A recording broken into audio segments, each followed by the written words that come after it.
Hello everybody, 6-Speed Dakota here. In today's project we're going to be replacing the spark plugs, cap and rotor, or otherwise known as doing a tune-up on my Bayliner 195. Just right over there, just above the quads. You can just see the tower there. Some stuff you're going to need, in this case because it's a 4.3 V6, you need 6 AC Delco MR43 LTS spark plugs, a Mercury Quicksilver cap and rotor kit, some silicone based lubricant. In this case it's a brake lubricant. It works just fine for using it as a dielectric grease. I've been using it for years, no problems. And some anti-seize. So, tools you're going to need, all you need is a flat blade screwdriver, and you're going to need a spark plug socket with a ratchet and a small extension. Now some people characterize doing a tune-up as like, or they don't understand what they mean by doing a tune-up. Modern vehicles nowadays, usually doing a tune-up is just replacing the spark plugs. Some may replace the air filter, and others may replace a PCV valve. Now most vehicles actually don't have a PCV valve anymore, so don't have to worry about that so much, especially with this motor doesn't have them. It just has baffling inside the what's it called, the valve covers. That's the word I'm looking for. Okay, and in this case, because it's a distributor type ignition, I recommend replacing the cap and rotor, and I'll explain why when we get to it. So, quick tip on spark plugs. Come over here, see my little weed eater spark plug. If you look at that, this top piece here is called the ground electrode, and this piece here is the main electrode. Now notice how the main electrode is nice and square. Focus. Nice and square all the way across the top. And this ground electrode here is perfectly square as well. Now, one way you can tell that these are worn is this guy will actually start to taper inwards. And what will happen with this guy here is this end of the spark plug here will actually start to round. Once that starts to round, you know that the spark plug needs to be replaced. Also, another thing is, if you got a platinum tip plug which has a very fine point on it, once you see the point worn down to where it kind of looks like one of these, and then you know to replace them. Okay, so here it is, a 4.3 liter V6, commonly found in S10s, Chevy Blazers, and even some of the full-size pickups. Now, just because it is an automotive engine, even though it has a carburetor on it, it doesn't mean that you can use automotive parts. You must use the correct marine spark plugs. Because this is a marine carb, a marine alternator, power steering pump, and also starter. These components are definitely not designed for an easy life. Now a marine engine will go, where am I? I don't see myself. There we go. A marine engine will go through about 3 or 4 times the abuse of a normal car engine. Therefore, we have to use specialized components to be able to withstand the added stress to them. So, marine carb is internally vented so it doesn't stink up the bilge with gas fumes. So when you go to crank the engine, it'll blow the cover off. That would be really bad. Same thing with the alternator. It's sealed internally so that you don't get a spark, and also with the starter. So, and same with the distributor cap down there as well. These are all marine grade parts and are designed to stay that way. So, because this isn't a Hemi, if you got a hemispherical style engine, you're going to have plugs along the top of the valve cover. But most engines, including these Vortex still, are down here by the side of the manifold. So all you have to do, I don't know if you can see this very well, but we're going to twist the boot and give it to loosen it off a little bit, and then we're going to give it a pull. That guy just pops right out. So then we take our ratchet, and we're going to put it in there. Probably can't see it too well once again because this motor is really shoehorned in here. Set that guy to loosen. There we go.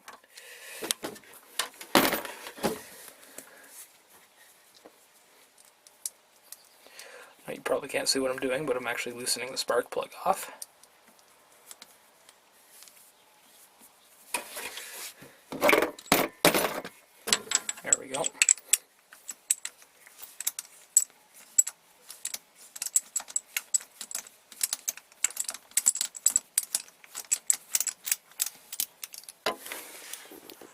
And there it is. Now notice how the tip is worn down a little bit like that. It's about time for it to be changed. So that's what we're going to do. Okay, so here's the new spark plug, nice and shiny new, not used. And what we're going to do, I can hold the camera. Apologize for the waviness, it's kind of sitting on my knee right now. It's also kind of starting to rain, so I kind of want to hurry up. Put a little dab of anti-seize on there. Oh, come off it. I get just everything done, and now it just starts to rain.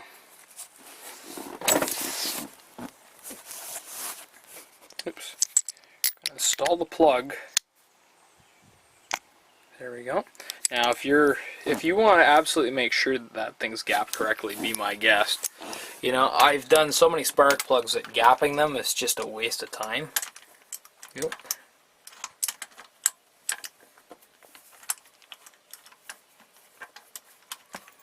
Getting them in here when you can't see is a bit of a challenge. If I can just... Okay, there we go. It's all threaded in the hole.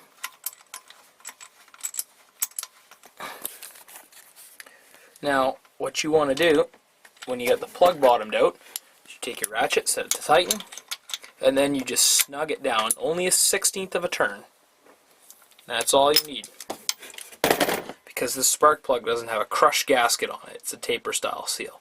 So that's why you don't want to tighten it down too much. You don't need to crush the gasket because there is none. So now, what we're going to do, pardon me here for a second. There we go.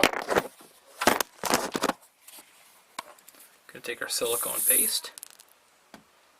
We're just going to put a little bit of that down in that spark plug boot. So, so here's what you want to do.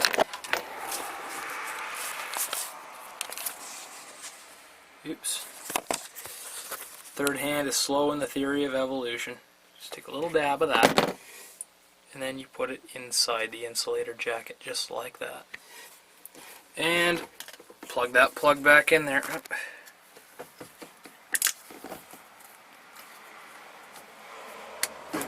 Repeat that 2 more times on the one side, 3 more on the other. Okay, so to replace the distributor cap, all you have is 1 screw, 2 screw, and then 3 and 4 in the back. This guy lifts off. Now, in this case, I've bent up this Hall effect switch pretty bad, because the new one comes with this new Hall effect switch. So that sucker is stuck on there like no flipping tomorrow. So I've been wrenching on it with my biggest pry bar, but as you can see, I'll get it out in just a second. All you have to do is basically just pull this thing off. Well, if you can get it off that way. Okay, now I finally got that stupid rotor off. Notice how I left all the plug wires on the cap. That's important. I'll refer to that in a second. Now you can tell there might have been some moisture getting in there. That's why that stupid rotor was stuck on there so badly. I need to use a 3-foot pry bar to get it off. What we'll do is we'll take some Never Seas and spread it all over the rotor, the distributor drive shaft. Okay, I got that slot that thing I'll cover with Never Seas. Now all you have to do is line up where this rotor points with the end of that slot.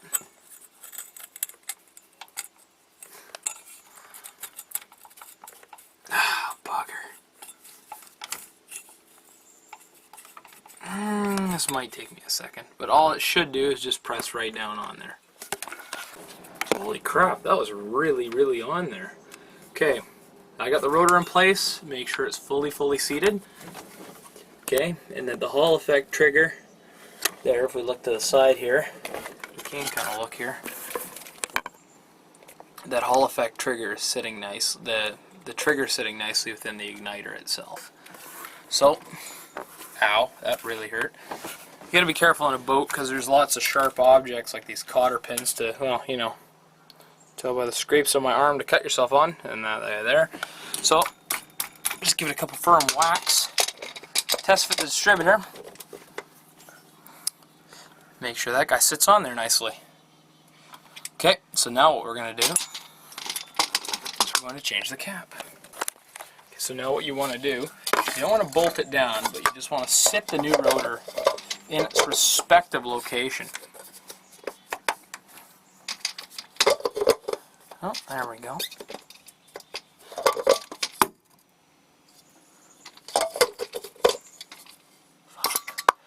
It is, this thing's just fighting me today, isn't it?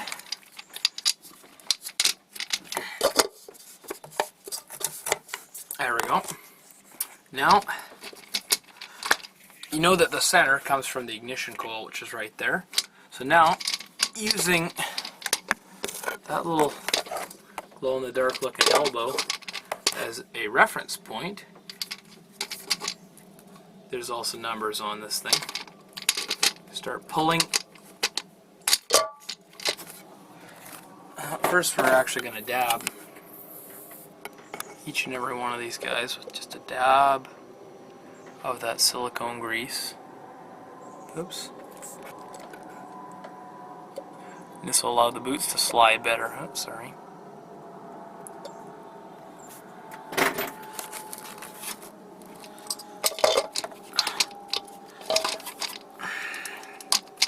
we go. There's one.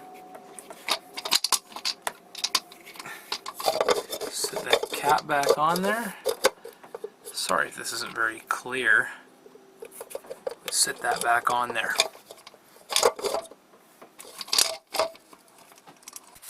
Okay, what I was trying to explain before it became a complete and utter failure is you leave the cap close by and then sit the new cap on there and bolt it down, and then what you can do is just swap between caps.